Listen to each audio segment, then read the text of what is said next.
So if mechanical and materials engineering is the godfather of engineering, then industrial and systems is the godmother.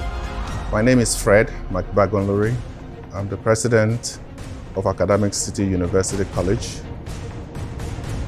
Today I'd like to introduce to you a very interesting topic that is close and dear, not just to me, but to our national development efforts. That is the field of industrial and systems engineering. Often these are the men and women in the shadows that we don't see too much of. I call them the invisible hands in the shadows and the invincible hands in the open. There's no any other field of engineering that brings reality home to us but industrial and systems engineering.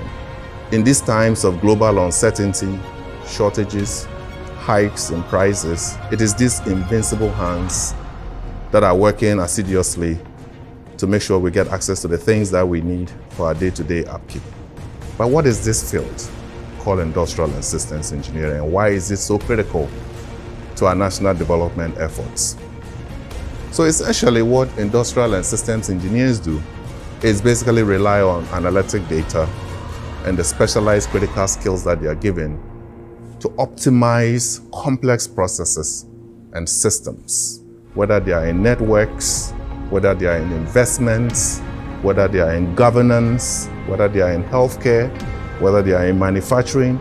It is this body of knowledge that is brought to bear. So we hear these words all the time, productivity enhancement, quality control, productivity index, performance enhancement, streamlining of processes, performance improvement. These are words that are so familiar to this group of people. So let's bring this home.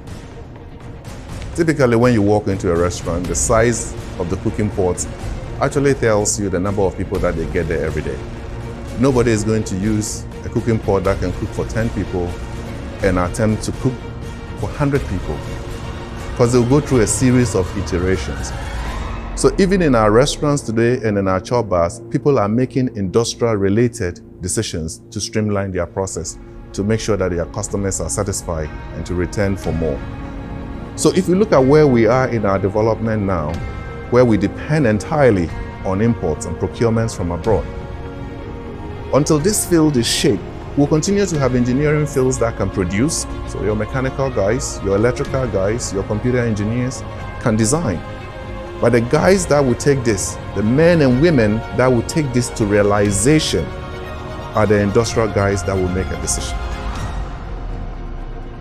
If you want to make an engine, the resources that you will need to build one engine is definitely different from the resources you need to build 1,000 engines. That is when you have your industrial and systems at the table. So remember, industrial engineering is an integral part of what we need to do as a nation in order to improve. So Academic City provides young adults with an avenue where they can study industrial and systems engineering.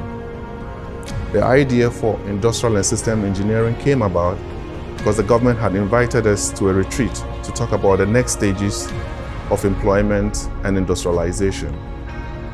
It is really these skill sets that can best be leveraged to address some of these fundamental issues in our industrial setup.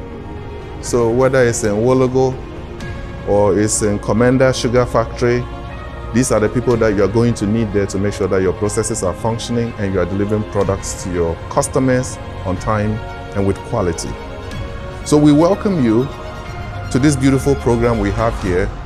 We believe that it's in response to national aspirations and the imperatives of industrialization in this country is best rested on it. So join us in our mechanical engineering shop where we have some of the high-end modern equipment for training industrial engineers, and you will be on a journey of a lifetime.